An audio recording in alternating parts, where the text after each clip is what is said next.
Hello and welcome to my new video. In this video, I am going to talk about assessing and reducing risk. Let's go towards uh, this video.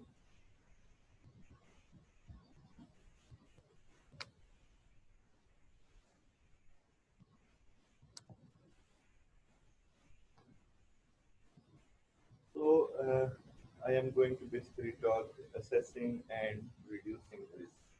I am Atik Rahman. The summary of today's video is what is meant by assessing and reducing risk, uncertainty in design, uh, what is meant by safety factor, what is risk benefit analysis, what are personal versus public risk, and what are basically meaning of safe factor. Sorry. So first thing is assessing and reducing risk. To improve safety, you have to pay the extra cost. And when you are not basically paying the extra cost, then you have to bear the loss in terms of maybe warranty expenses, loss of customers, uh, loss of customer goodwill, and even the loss of customers. This may be due to different reasons from the use of product, litigation, possible downtime, or errors in manufacturing process, and these may be different reasons for your the cost that you have to bear. Uh, it is therefore important for manufacturers and users alike to reach understanding of the risk connected with any given product and of what it might cost to reduce this or not to reduce. Because while you are reducing risk, you have to pay the cost for it, and while you are not reducing risk, you have to pay the cost for it.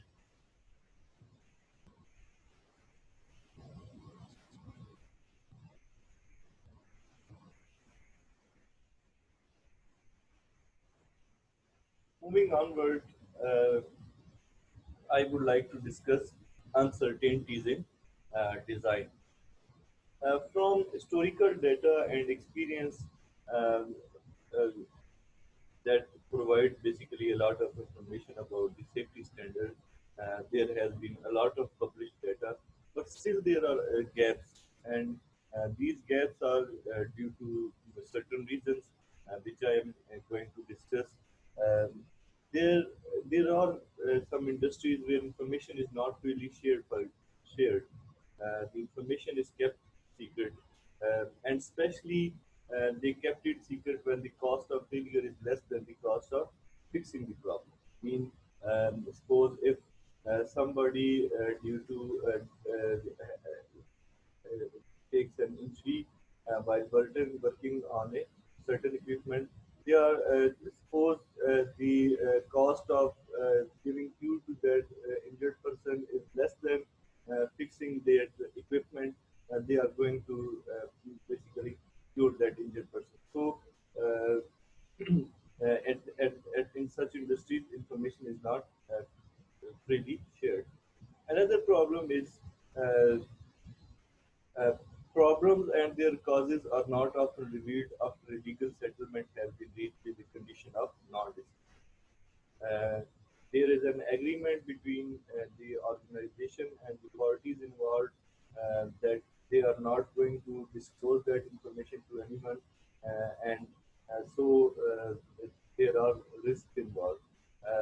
Just take the example of a media channel whose basically stage broke out due to some reason, and some 40, 50 odd people died, but there was no news, as there was an agreement between that media channel and the organization which made that stage, etc. thing.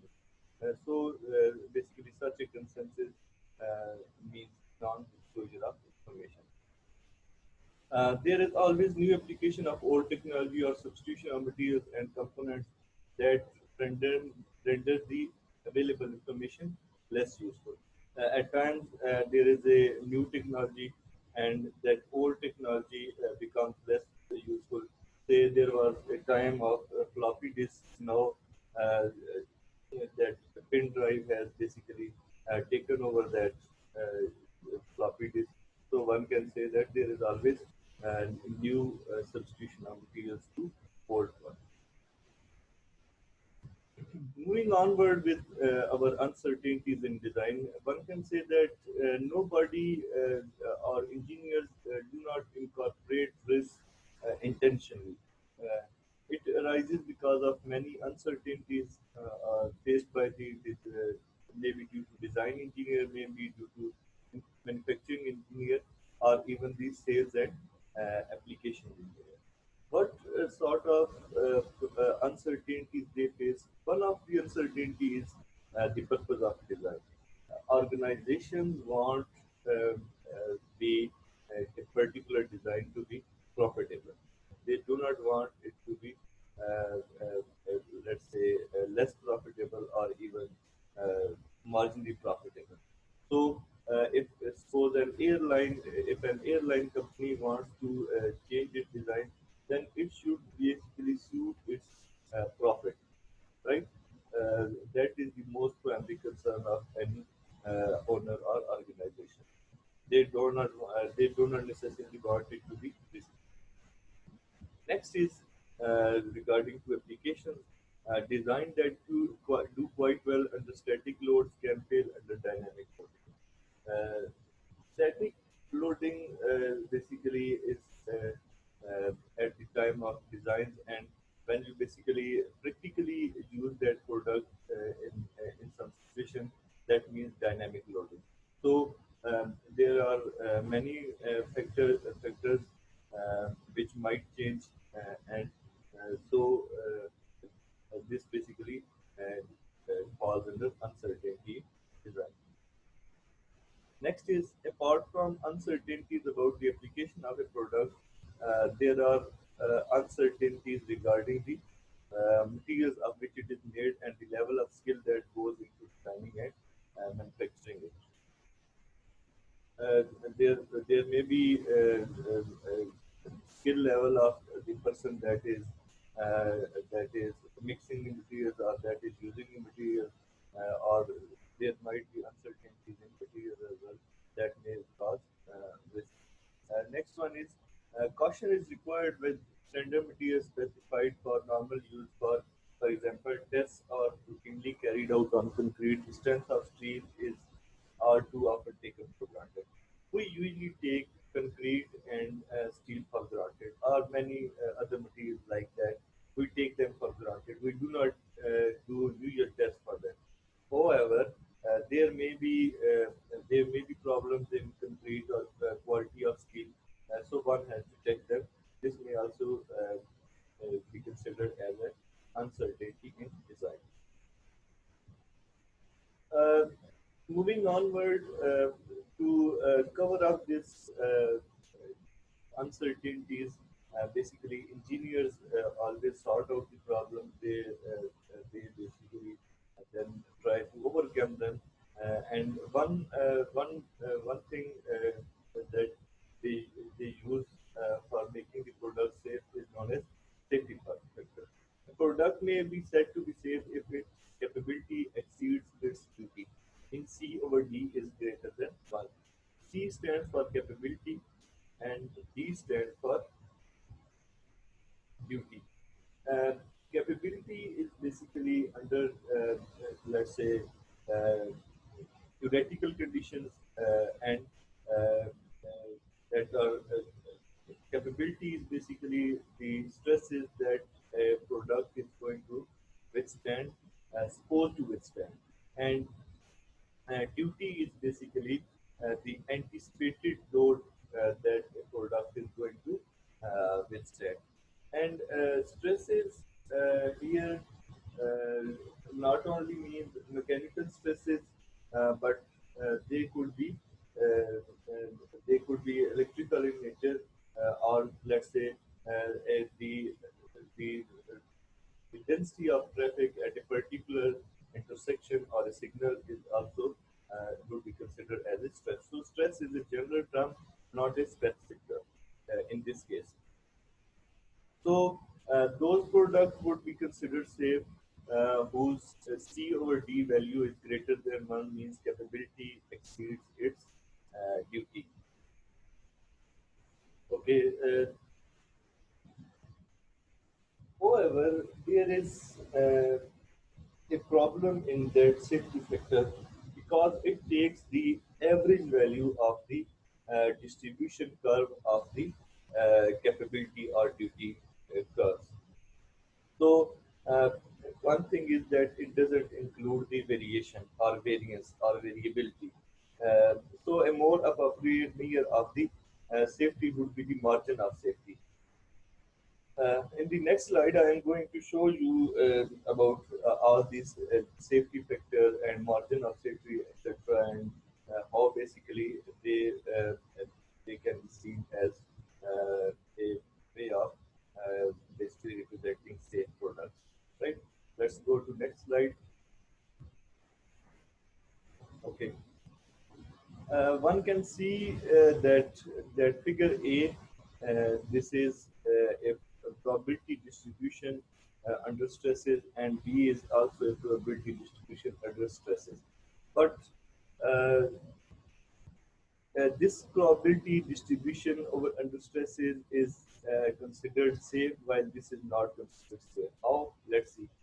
Uh, One thing you can see that this is the duty curve. This is a normal distribution, right, or a Gaussian distribution. This C is also a normal distribution. And capability is also a normal distribution. And that D is the average value of this duty curve of normal distribution of this. And C is the average value or the expected value of this capability curve, right? And one can see that this C looks greater than D and shows C over D should be greater than 1. So one can say that this product is relatively safe. The uh, this is one of the factors, safety factor. The other I talked about is margin of safety. Basically, as this distribution reaches its tail and of the duty curve and the tail of this capability curve, the difference between these two tails of these two curves is known as margin of safety. And you can see that there is an appreciable margin of safety in this case of figure A. Now let's come to this figure B. Sorry. As you come to figure B,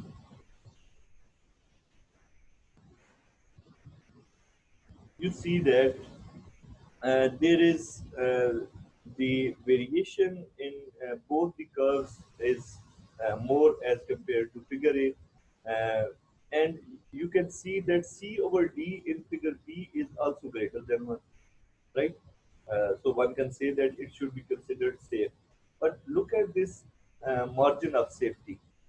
You can see that margin of safety is not available as both the curves are overlapping. So uh, there is no margin of safety in figure B. But according to safety factor, it should be considered safe. However, according to margin of safety parameter, it should not be considered safe. So one can say that one should not only include the average values of these probability distribution curve, but also include the variation. So margin of safety is a better parameter as compared to uh, uh, safety factor while considering the safety of a product or a design. Next is risk benefit analysis. Uh, People always compare risks and benefits of a particular product or a product, but the question like these always come in mind: is the product worth the risk connected with its use? What are the benefits? Do they outweigh the risk? Right? There are there are risks involved in products, especially mega projects. Hundreds of people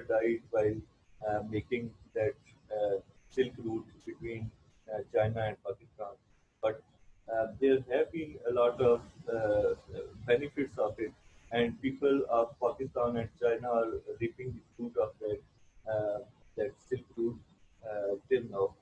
So we need to basically make a risk benefit analysis. Uh, a closer examination of risk benefit analysis reveals some conceptual difficulties. One of the difficulties is that both risk and benefits lie in the future. One cannot ascertain that risks and benefits because they are both of them are lying in future. If the benefits are about to be realized in near future, but the risks are far off.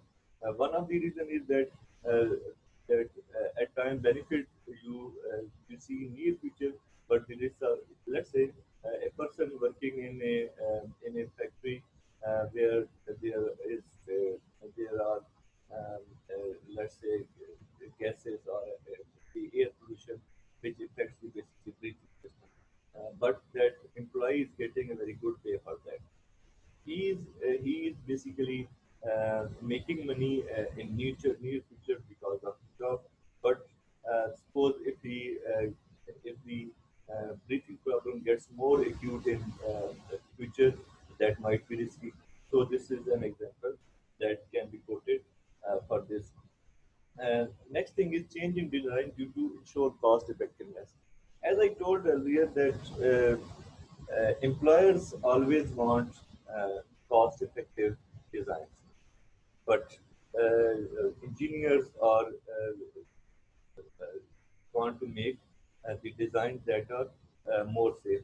So the design should be this is a trade-off.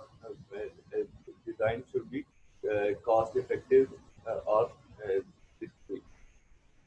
With all these difficulties, there is a need today's in technological society for some commonly agreed on process, or at least a process open to scrutiny and open to modification as needed for judging the acceptability of potentially risky of projects. By using technology, we can modify the projects or judge the potential risk involved with the project. And one should always think about the lines that I have written at the end while taking any risk or considering any project or designing any product or project. Under what conditions, if any, is someone in society entitled to impose a risk on someone else on behalf of whose benefit to get others? Next is personal risk versus public risk. Personal risks are mostly more lethal in terms of their effect than the uh, public risk. Given sufficient information, an individual can decide whether to participate uh, uh, in a risky activity or not to participate in that. This is not always true, as there are situations in which you are under pressure to take a risk, maybe due to your financial conditions, maybe uh, due to some other problems, you are to take those risks. Another thing which I elaborated in my last discussion about safety and risk is that individuals take voluntary risk more easily than the involuntary risk, especially when they have a control over those voluntary risks. Uh, I gave the example of riding bicycles on a rough terrain. Um, uh, this is quite unsafe, but when somebody thinks that he has control over his riding abilities and they take on such voluntary risks, and it is difficult to take involuntary. Okay, next is there are risks involved in certain jobs at personal level, and companies and basically government come up with insurance plans and benefits to take those risks. But there is a big question mark related with the risks.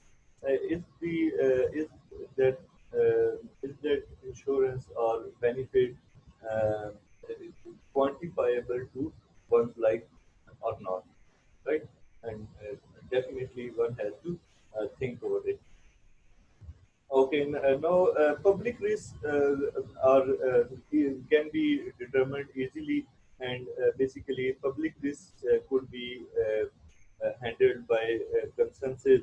Let's say you are building a dam, and you have to basically relocate the families which are residing near that dam or that nuclear plant, or there are, because it is a concern of public. So basically, they reach somehow some consensus with the authorities, uh, and one can conclude that personal risks are uh, more deadly than public risks. So I am going to give some examples of improved safety, like that magnetic door catch introduced on refrigerator to prevent basically death by this disease if somebody is accidentally trapped in them. Next is dead man handle used by engineers to control a train speed, right? Because let's say in our society, you can give the example of it, that chain in a train, right? That that is basically an improvement in safety. The use of airbags in vehicles to limit injuries in a road accident, use of underground wiring to save electric shock. Basically, birds and people may get an electric shock due to wiring, outside wiring. That is very common. That was very common years back, but now it's underground wiring that is more safe as compared to uh, that electric pole wiring. There are many more examples of improved safety. You can find these out for yourself uh, and write them down. Uh,